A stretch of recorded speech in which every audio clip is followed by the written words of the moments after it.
Torker BMX. With a name that cool, how could you not succeed? So what happened to a company like Torker that started in a garage, ended up being wildly successful to the point that they had one of the premier BMX teams in the nation, and now being relegated as BMX history?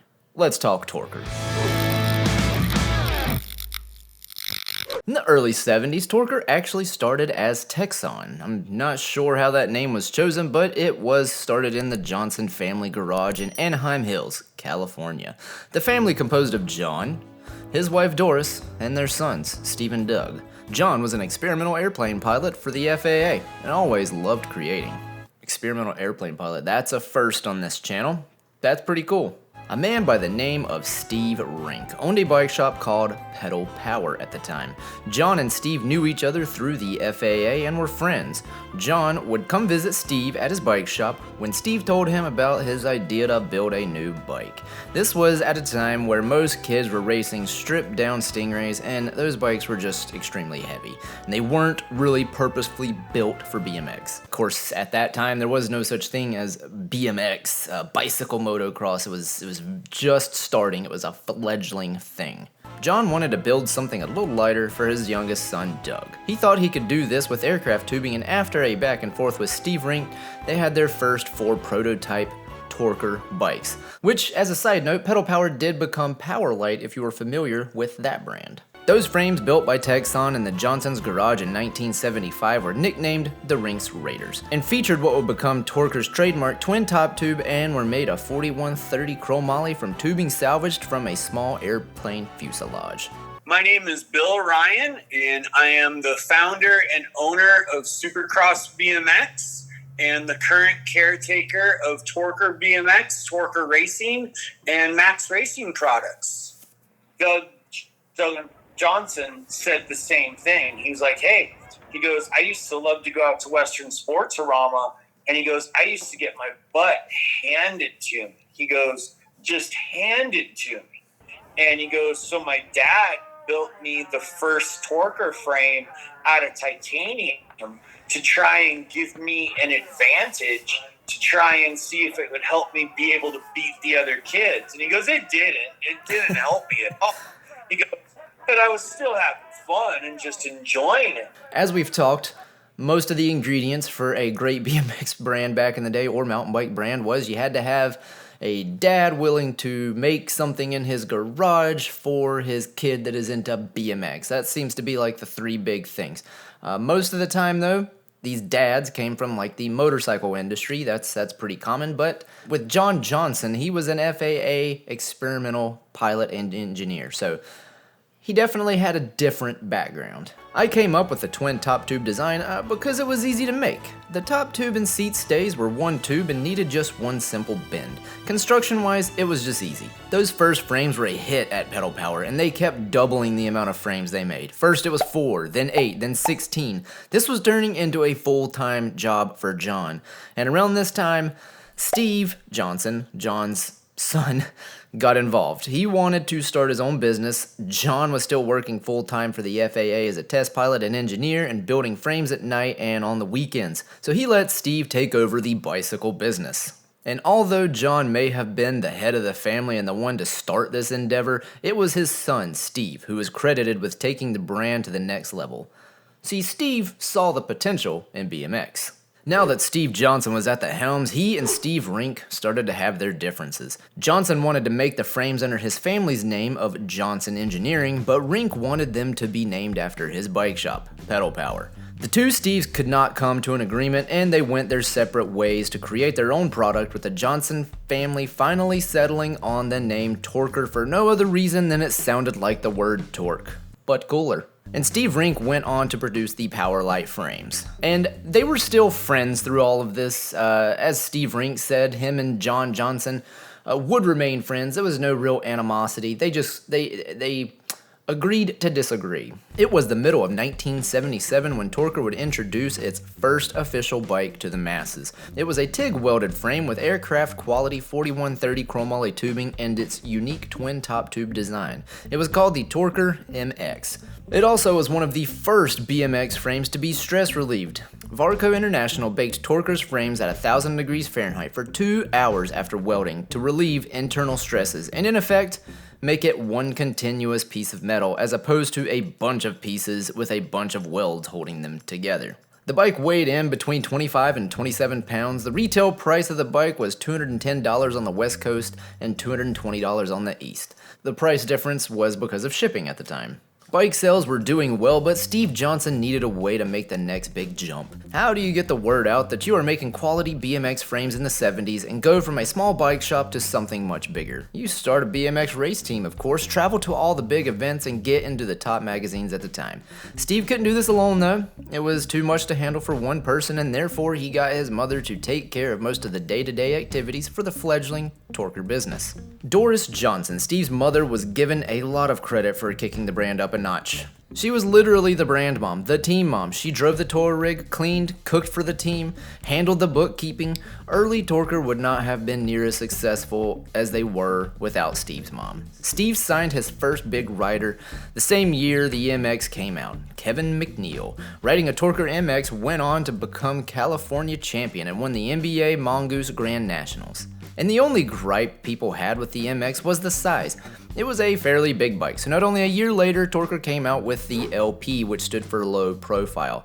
It did have some updated quality of life improvements, but the biggest improvement was its ability to fit a wide range of riders, and thus the original MX was renamed to Big Bike. With its bike line fully established and sales rising, the company began to grow, sponsoring races including local and national events. In 1979, Torker's team was one of the top teams in the nation. It included BMX Hall of Famers Eddie King, Clint Miller, Doug Olson, Jason Jensen, Doug Davis, and Mike Aguilera. Bob Haro was also riding a modified Torker in his freestyle shows. 2 years later, he would become Torker's biggest frame customer. These were the Torker years. When 1981 hit, the BMX boom was in full swing. There were new companies everywhere. The Johnsons started the accessory brand Max, and Torker was coming out with new bikes left and right. Around this time was also when BMX was taking a little shift. The racing scene was fully established, with most of your top racers riding custom bikes and not buying completes anymore. Shops were asking, "Can you please give us cheaper options that the general public could get behind?" And thus, the 280, 280X, and 340 were introduced. Torker started promoting the 280 with the infamous full-color, full-page Torker the Barbarian ad. It featured a shirtless Clint Miller who was racing for Torker at the time, covered in war paint, and I have to say, that's a cool ad. The freestyle scene started to boom, and around the same time, Eddie Fiola was winning freestyle competitions on a Torker as well. Bob Haro was, still is, a huge name in the sport. He rode Torkers early in his career, and when he decided to make his own products, got Torker to make the Haro frames for him. So at this pivotal moment in time for Torker, there were a few things happening. Torker was an established company at the time, heavily promoting the race scene. The freestyle scene was starting to overtake the race scene, and Torker was a little late to the party because they were selling the crap out of Haro bikes. And behind the scenes, Torker was actually losing a lot of money the entire time. It was around this time that Haro took its production offshore, leaving a hole in Torker's fabrication business. Haro left in 1983, and by '84 was importing frames and later complete bikes from Anlin in Taiwan. Our job shop cash cow dried up. Torker then tried to get in on the freestyle boom, but it was already starting to level off and even declined in overall sales. Clint Miller left Torker for Kuwahara in 1983. Mike Miranda joined Team Torker in January 1984, but left in September when the company was unable to pay him. Richie Anderson joined the team in July and left in November when the team was disbanded and Torker filed for bankruptcy. So what happened? How did Torker gain such notoriety so quickly and then fizzle out completely? John Johnson said Torker's bankruptcy was the result of more than 10 years of losing money. It was our planned exit strategy. You might say we were tired. We didn't hurt a lot of people by going bankrupt. Most of our suppliers shipped to us COD, and we paid our bank in full. We saw it was going to happen, so we bought extra parts for the Haro frames and sold those to Bob. Bob Morales bought the Max name for $300. Seattle Bike Supply bought the Torker name for $3,000. Well, For all the companies we have looked at, it seems on the surface at least that Torker was the most respectful in their bow out. They saw the writing on the wall and paid most of their debts before going out of business. And oddly enough, our most of these companies really only last 10 years with the original owners theory holds true in this case as well. So that's the end of the OG Torker. But what happened to the Torker name after the bankruptcy? Torker would quickly find its way into the hands of the Marui brothers. I hope I'm pronouncing that right. It's the same people that own Tioga. Marui reintroduced Torker as Torker 2 with freestyle bikes and frames like the 360 Flight, 540 Flight, and a new 280X, which were all built in Japan. In the mid-90s, Seattle Bike Supply reacquired the brand from the brothers, an acquisition that reportedly cost SBS $1, and brought it back to life briefly with a race team started by Matt Hayden and Clarence Perry. The high-end ST frames from SBS, sold under the Torker name in the 90s, were actually all built by Mike Devitt of SE. Torker at the time also offered a range of low-end and price point bicycles, some with the double top tube, some without. The revival, however, was very short-lived. SBS was eventually purchased by Excel Group. Excel Group owns Redline, which at that time was the focus of their BMX business, so Torker became relegated to beach cruisers and unicycles for a while. Then, in 2024, big update, Bill Ryan, who owns Supercross BMX, is now the new owner of Torker BMX. It's been a long story. It started about 10 years ago. I had heard that Redline Bicycles was for sale. They had actually been pitching it to me. I knew that Redline's prior owners had also owned Torker for a little bit. Torker had been a prior co-sponsor of mine when I was a kid. It was a brand that I looked up to, and I had asked if, hey, can we add Torker in and sweeten the deal? Unfortunately, nothing ever occurred with us being able to purchase Redline. We let the whole project and process slip away. Well, during that process, while we were trying to do it, I let a couple of my really good friends know what was going on. They were all like, Bill, man, you should just go for Torker. You should just do that. Life got in the way.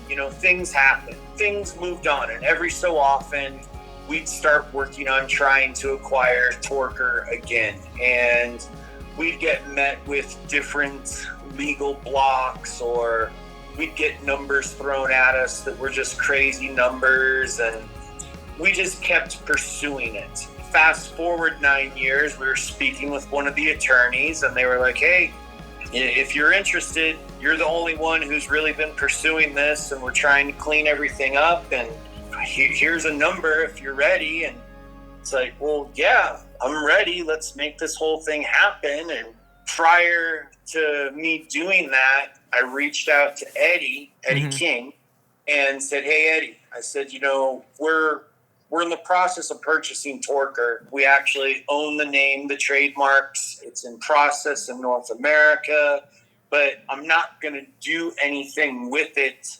until I can get the Johnson family blessing. Obviously, Steve has passed away. Do you know anybody that we could talk to try and do this? And Eddie was like, yeah, I know Evan, who is Steve's son. Let me put you in touch with him. We sat down, and Eddie and Evan and I sat down, and Mike Miranda showed up, and we had a few jokes and told a few old stories. And Evan was like, man, my papa and my grandma and my grandpa would be so proud to have you run this and do this. And yeah, you guys definitely have my blessing and my family's blessing to do it. And I'd like you to reach out to my Uncle Doug, who used to run Max.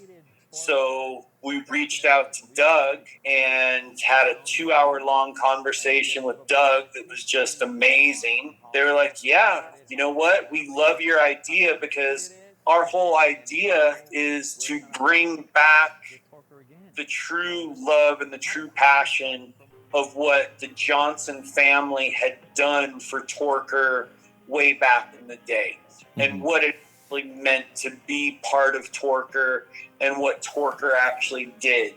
And to relive some of those days, not to try and make a buck off of it, not to try and, mass market something, but to actually try and bring back some of the heritage, bring back some of the legacy, celebrate the riders that were a part of it, just make people happy, keep people excited about an old brand, and put butts on bikes and make things be happy. That's what this is all about. It's BMX. It's, again, your friends, your family, your bikes, some dirt, and just having some fun.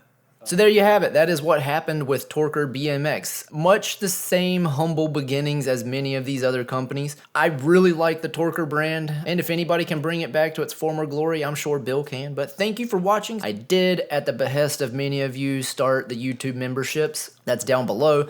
Feel free, join the memberships. I will release videos early to members. That's pretty much what I have for you. The rest of the memberships are strictly just to fund the channel and help pay for expenses. Thank you guys so much. I'll see you in the next one. Love you all. Go ride your bike.